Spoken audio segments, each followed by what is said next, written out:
Assalamualaikum warahmatullahi wabarakatuh. Halo sahabat sehat, jumpa kembali di podcast Oksigen, obrolan kesehatan paling keren bersama saya Kak Silvi, si tukang tanya. Sahabat sehat, kami mengucapkan selamat tahun baru 2025.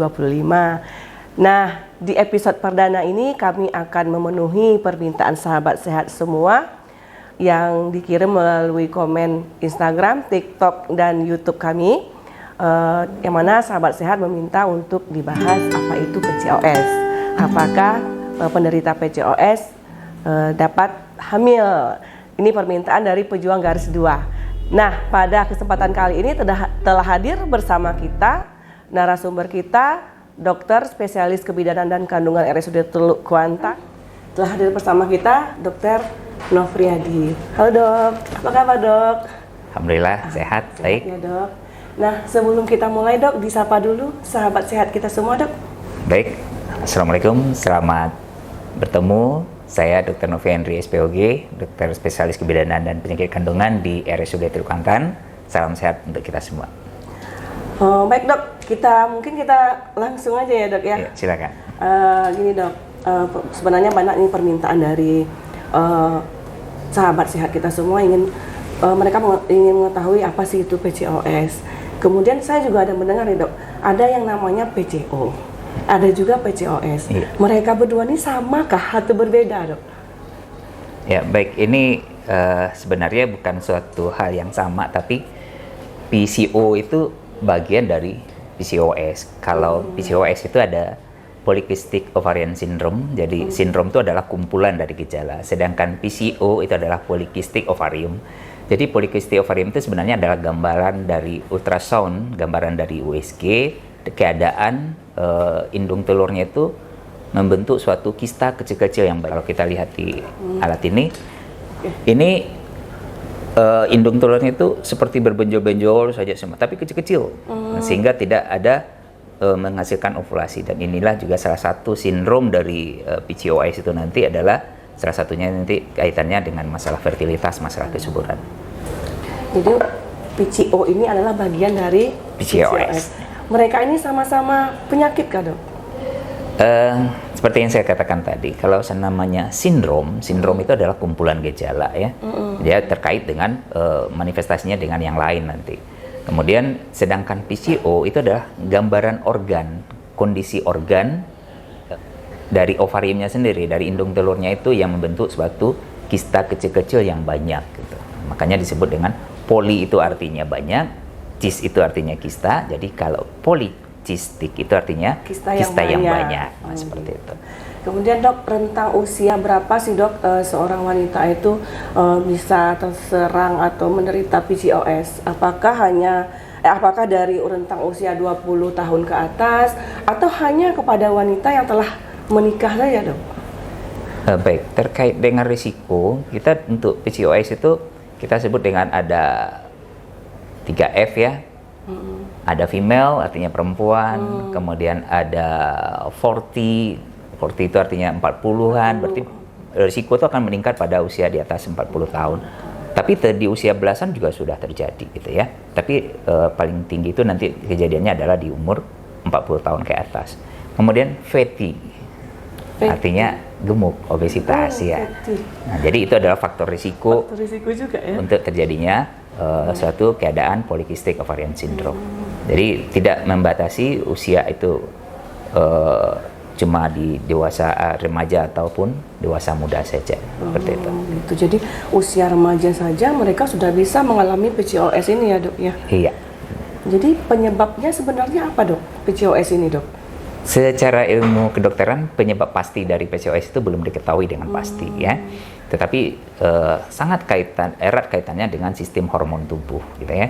Sistem hormon tubuh ini, nah itu tadi makanya ini melibatkan dari organ lain, bukan cuma sekedar indung telur saja, karena ini bersifat sistematik menyeluruh ke seluruh tubuh, terkait dengan orkestra dari sistem sistem hormon tubuh kita sendiri, seperti itu. Ini lagi dok, ngomong-ngomong tentang fat tadi ya dok, kegemukan ya dok. Apakah seorang yang gemuk itu dok kan kalau gemuk korelasinya kadang ke diabetes ya dok. Iya. Nah, apakah yang diabetes ini sudah pasti dari PCOS? Dok? Baik, ini memang ada korelasi timbal balik ya antara PCOS, obesitas, diabetes. Itu segitiga yang saling berhubungan. Iya.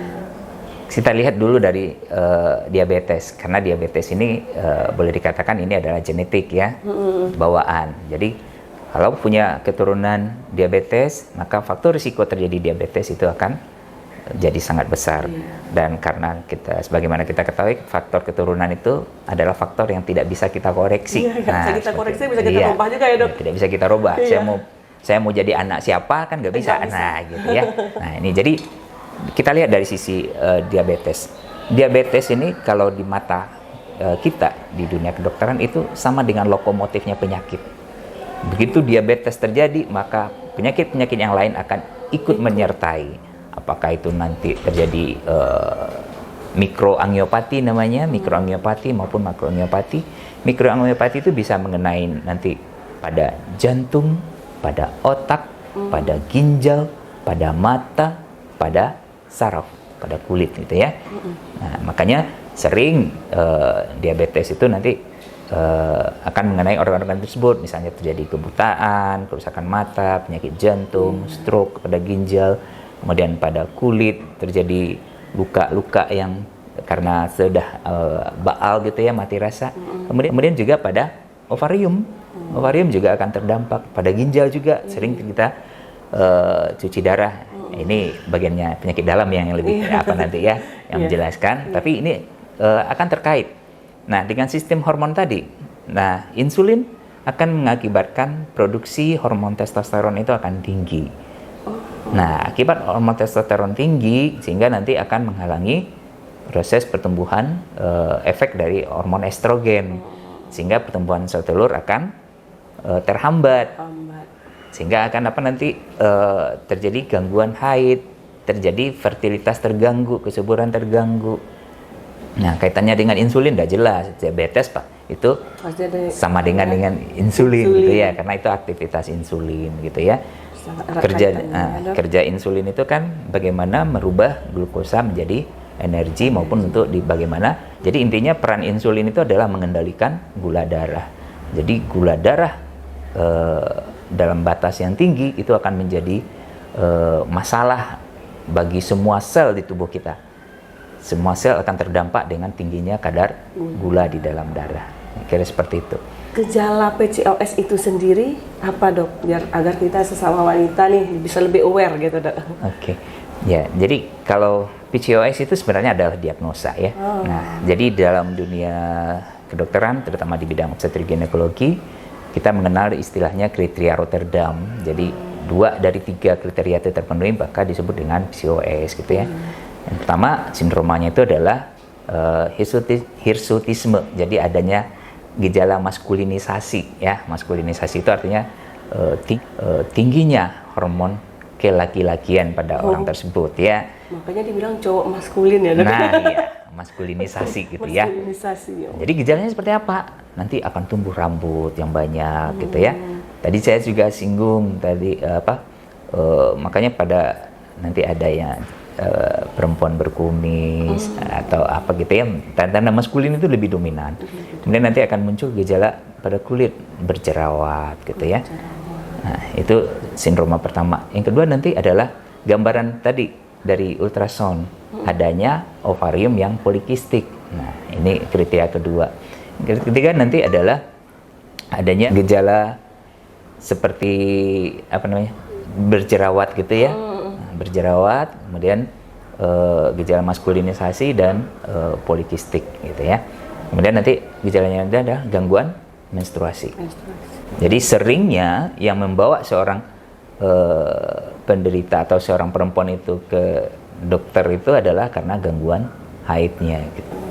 Nah, datang dengan gangguan haid, diperiksa dengan ultrasound ditemukan polikistik ovarium. Nah, maka sesuai dengan kriteria tadi 2 dari 3 itu ada polikistik, ada gangguan haid, ya udah ini berarti suatu PCOS. Tinggal nanti kita lihat apakah ada tampilan maskulinisasinya atau jerawatnya seperti itu. Jadi ketika sudah ada gejala yang 3 tadi, berarti kita wajib konsultasi ke dokter ya dok? Iya benar.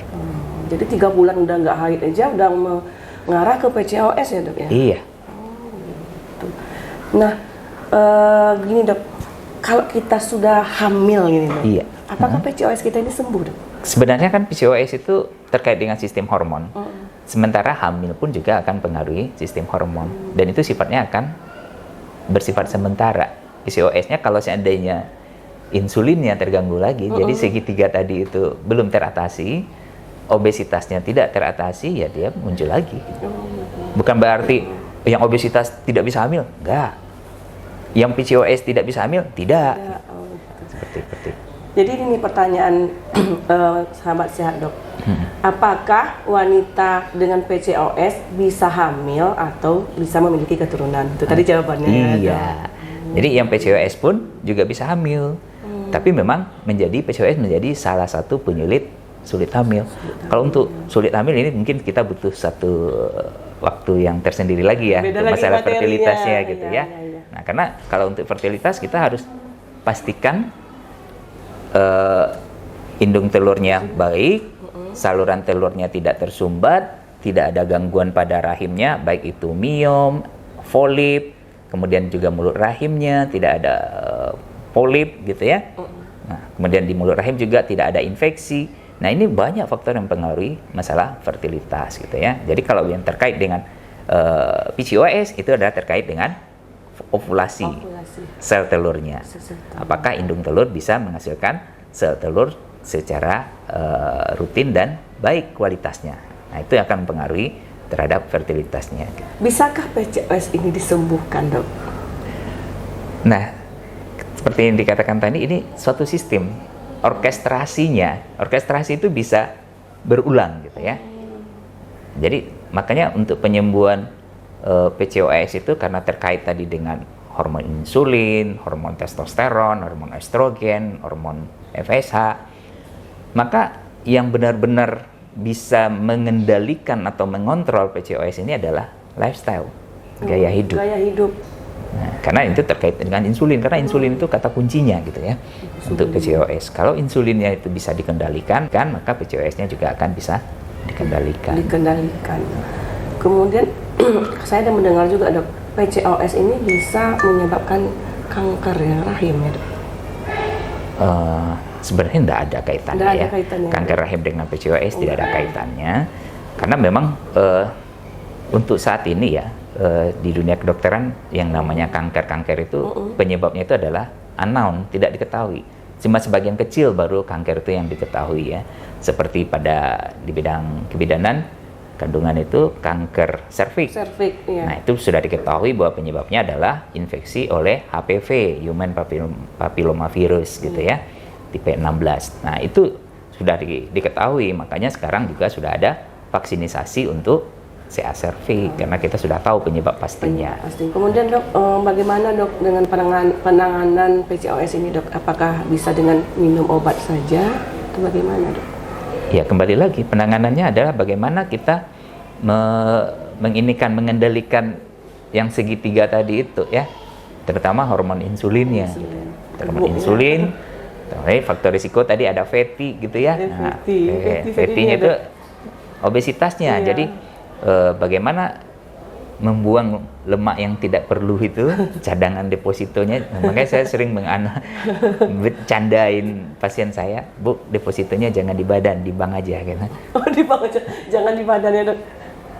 Iya, Ini benar juga dok. Deposit yang berlebihan di badan itu jadi penyakit. Gitu. Ya, jadi yang kita makan itu disimpan nanti dalam bentuk lemak. Jadi sel lemak itu dia kapasitasnya besar, sehingga di gula yang kita makan seabrek itu, nah itu akan disimpan dalam bentuk lemak. Nah inilah yang nanti yang akan bentuk, apakah dalam bentuk trigliserida atau dalam bentuk LDL. Nah itu nanti yang akan menjadi masalah dalam kesehatan kita nanti. Makanya lifestyle itu kuncinya. Untuk pengobatan, ya pengobatan untuk polikistik dengan tindakan operatif bisa kita lakukan drilling namanya. Drilling. Drilling itu kita bor, pengeboran ini itu dengan laparoskopi. Kita bor atau dengan laparotomi juga bisa. Kita bor, kita bolong-bolongin nih yang kista-kista tadi itu kita keluarkan gitu kan, sehingga yang kista-kistanya tadi itu jadi pecah gitu ya. Tapi yang paling bagus itu sih drillingnya dengan laparoskopi ya. Kalau dengan laparotomi artinya operasi terbuka itu lebih komplikasinya lebih besar dibandingkan dengan laparoskopi. Kemudian yang kedua dengan menggunakan obat-obatan bisa, termasuk tadi arahnya adalah mengendalikan insulin, makanya pemberian obat-obat insulin sensitizer gitu ya, obat-obat yang untuk bagaimana reseptor insulin itu bekerja dengan baik itu sangat diperlukan, sehingga pengendalian gula darah, pengendalian obesitas itu bisa dilakukan seperti itu. Nah, apakah dok obat gula tadi ya dok? Iya. Metformin ya dok? Iya, Apakah oke. kita harus konsumsi seumur hidup dok?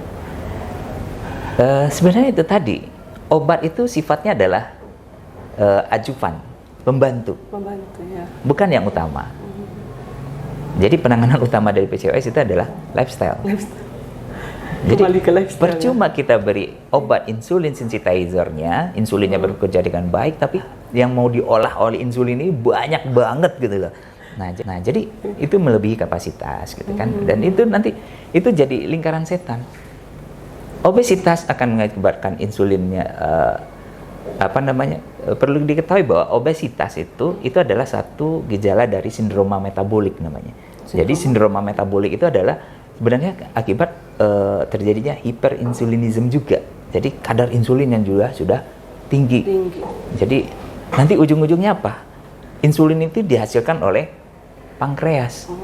Nah, nanti pankreasnya juga akan chaos, juga rusak. Nah, timbul lagi nanti penyakit, entah itu tumor pankreas, segala macam gitu ya. Nah, ini nanti kalau itu udah lebih berat lagi gitu. Jadi kembali lagi, penanganan utama dari PCOS itu adalah lifestyle. Kemudian ditunjang dengan obat-obatan ya. Penggunaan metformin itu tujuannya adalah bagaimana reseptor di sel terhadap insulin itu lebih bagus gitu ya. Jadi lebih sensitif dia terhadap hormon insulin. Itu gunanya penggunaan metformin. Apakah seumur hidup? Enggak juga. Makanya tadi yang seumur hidup itu adalah lifestyle-nya. Iya. Obat itu cuma untuk membantu, mempercepat. Kalau misalnya untuk lifestyle itu butuh waktu 3 bulan baru akan tercapai, dengan metformin kita bisa sambil jalan melaksanakan itu. Kapan kita bisa tahu dok bahwa PCOS kita ini sudah mulai membaik? Gampang saja. Kalau untuk perempuan, kalau haidnya udah teratur berarti PCOS-nya udah bisa dikendalikan. Bukan sembuh ya, tapi Bisa sudah dikendalikan. Sembuhnya ya kembali lagi, apakah ini membaiknya dengan intervensi obat, intervensi hormon dari luar. Bisa saja kan kita atur haidnya jadi teratur dengan intervensi obat-obat hormonal, tetapi yang masalah intinya belum teratasi. Nah, ibaratnya akarnya belum tercabut. Nah, seperti itu. Jadi intinya memang lifestyle. Nih, pertanyaan terakhir dok. Iya. Tadi kan dengan merubah lifestyle ya dok. Iya. Nah, lifestyle yang seperti apa sih dok yang sebaiknya dilakukan oleh penderita PCOS itu sendiri dok? Ya, kalau untuk PCOS ya kembali lagi dasarnya tadi adalah hormon insulin. Jadi jangan perberat tubuh dengan Lemak. insulin, jangan banyak lemaknya. Jangan mendepositokan lemak. ya, dok. Jangan depositonya di badan, deposito di bank saja gitu. Oke, sahabat sehat, jangan simpan lemak di badan, depositonya di bank aja. Ya, dok. Baik, sahabat sehat, sudah panjang lebar kita bercerita tentang PCOS dengan Dr. Nov. Sebelum kita tutup dok, motivasi dok. Oke. Untuk sahabat sehat kita yang lagi menderita PCOS dan juga lagi berjuang untuk mendapatkan keturunan. Sahabat sehat yang sedang jadi pejuang garis 2 gitu ya. Trennya itu kan bahasanya pejuang garis 2 gitu. Garis 2. Yakin dengan usaha, tetap tawakal dengan doa, semua masalah itu pasti ada solusinya.